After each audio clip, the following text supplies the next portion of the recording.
What's up, everybody? The weekend's almost here. And we're back with another video, and I feel great. That's my happy dance. Normally involves me eating, but I'm just happy to be feeling better. We'll be right back right after this.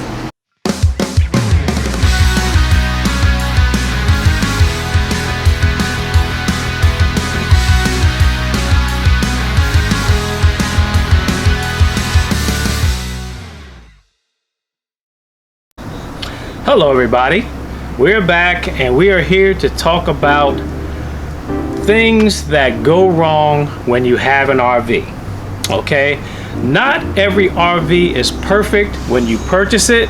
There are always going to be problems, and we've had a small share of minor problems within our RV, right, Kim? That is correct. All right, so what we're going to do right now is show you a couple of the things that we've had issues with, and we are still under our 1-year warranty, so at some point we're going to take it back in to make sure that those issues are taken care of quickly and promptly by our RV dealership, which is a great dealership, and make sure that those things get taken care of. So the first thing that we want to show you is one of the gas lines at the back of the RV came loose while we were traveling one time, and we noticed it once we got to our destination.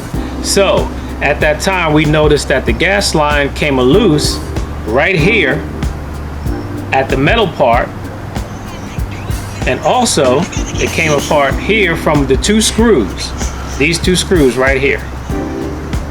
What I actually did was I put together, so I got a zip tie that I told you in one of our previous videos that always works for issues, and connected the line with a zip tie, and it came out really well.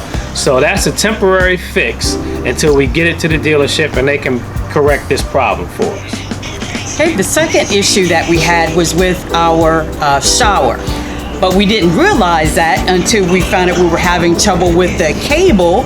So they actually, him and Pop, you know how men are, they went tinkering to try to find it. So they actually took down some of the, what was that called inside there? We took down some of the boards on the inside, and what I did was we had a screw that we found was right here.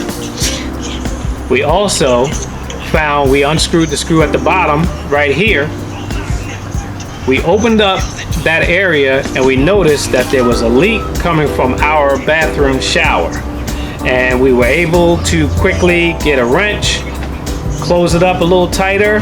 No leak after that. Yep, so they were looking for one thing and found another, but that was an easy fix. Yes. So we still had the issue with the cable.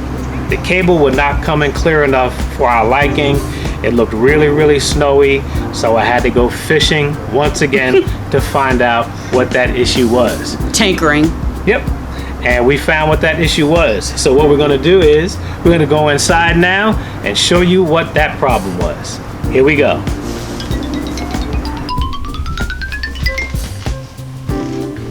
All right, we're on the inside, and we're going to talk about the issue we had with the cable. What we ended up finding when we had the problem with the cable, we did a lot of fishing, like we said a few minutes ago, and found a leak from the shower when we were looking for the cable wires, and ended up coming to this right here and found out where the issue was. It was awful. I mean, you really couldn't even see what was on the TV. It was complete colored snow, and you know, especially I was trying to watch Saturday Night Live. I was not happy. Yep. So I searched and searched and searched. I got frustrated. It took 2 camping trips until I finally found out what the issue was. And this is what it was. We found out that the cable wire and the satellite wire connections were backwards. We had to go in and unscrew right here, and we had to unscrew right here. I took the plate off and found out that in the back, the wire was connected to the satellite and not to the cable. It ended up being an easy fix, but it took 2 trips to find out what the problem was. Exactly. I mean, hey, we're not repair people. We didn't know, so I think you did pretty good myself. Yeah, it worked. I was happy the TV was clear, so. Yes. All right. So after a couple of months, we found out another issue that we still haven't fixed yet, but we're about to get that taken care of, and that was at the refrigerator. So we're going to show you what that issue is right now. Okay, another issue that we've had, not a big issue. We found a workaround, but it can get a little annoying, especially because you have to explain to everyone that comes over or comes camping with you how to shut the refrigerator door. So I'm going to show you the issue that we're actually having. So no big deal. You open up the refrigerator door, no big deal. But this right here is what was happening, and it would stay just like this, but then it doesn't fit into the bottom part of the refrigerator.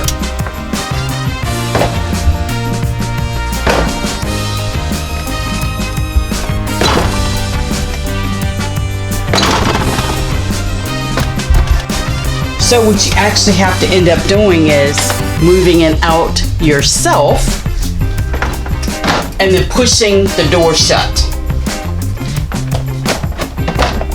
Kind of annoying because you got to put your back into it to make sure that it's actually closed. We've actually noticed there's sometimes when you can tell when it's not, because the temperature will go up to like 41 and 42, and you know that somebody didn't shut their refrigerator correctly. So that's kind of annoying, so you do have to pay close attention to that. But again, it's still under warranty, so we'll take it back to the dealership and get that fixed before the season's over. It's just that we've, as you know, we were at our seasonal campsite, and that was hours away, so we figured we just get to it when we brought her back home, and she is home now. So but that's it for this one. Okay, everyone. So the next issue that we experienced was with our air conditioning unit, right, Kim? Yep. And it was on a day that it was 97 degrees, but to me it felt like about 112. I was ready just to pack up and come home. Yes, it was extremely hot.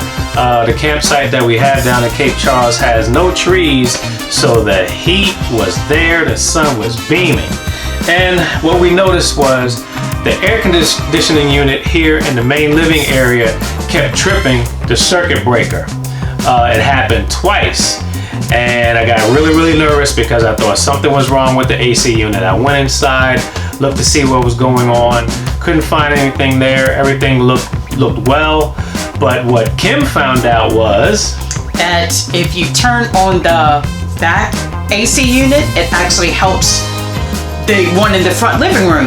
So once we turned our one on in the bedroom, you could feel the air. It was actually more forceful, and it stopped this one from kicking out our breaker. Yes, the back air conditioner helped this one, and since this is a racetrack ducted unit, both ACs ran at the same time, and we didn't have that issue again. So again, it was an easy fix. It helped us out. So if you have an RV and you've experienced this issue with your AC tripping your circuit breaker, try and turn on both ACs and see what happens. It could help you out. Absolutely. All right. What was another thing that we had to deal with? I think that's about it. Okay. So we wanted to bring you this video to let you know that no RV is perfect, whether you're buying new or used. And the thing that you need to realize is that buying an RV and building an RV is not like building an automobile. Cars, trucks are built by machines and robots who have precise specs, precise torque, and so forth and so on. RVs are handmade by human beings. So you might have an instance where Miss A or Miss B comes to work and they're not in a great mood. They might have had a bad night the night before, might be hungover, who knows, and it's their responsibility for hooking up your AC unit.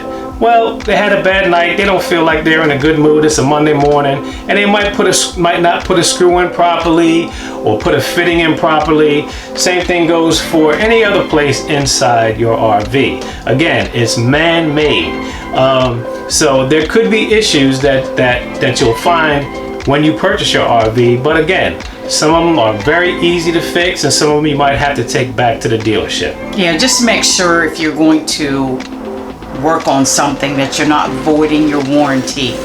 That is very important. So if it's something big like the AC unit, as you see, we did not work on it ourselves. Nope. All we did was just turn on the other one to help the one in the living room. Yep. That was it. So, we didn't go up on the roof, check it. I didn't mess with the wiring. I just took the cover off on this unit here to look to see what was going on, and that was about it. I didn't want to mess with anything else. exactly. All right, so before we leave, we just want to give a special shout out, a birthday shout out to my cousin Terrence. He's like a little brother to me. T-Bone. He's known as T Chisel on Instagram.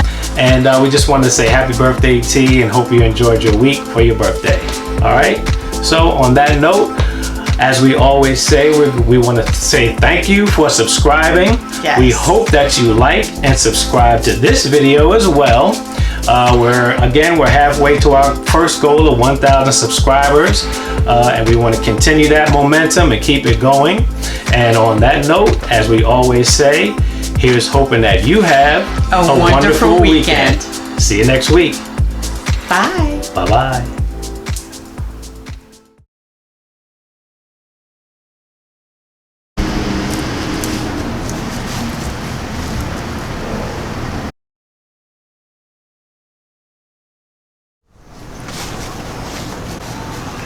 Right, the second problem. You're not letting me get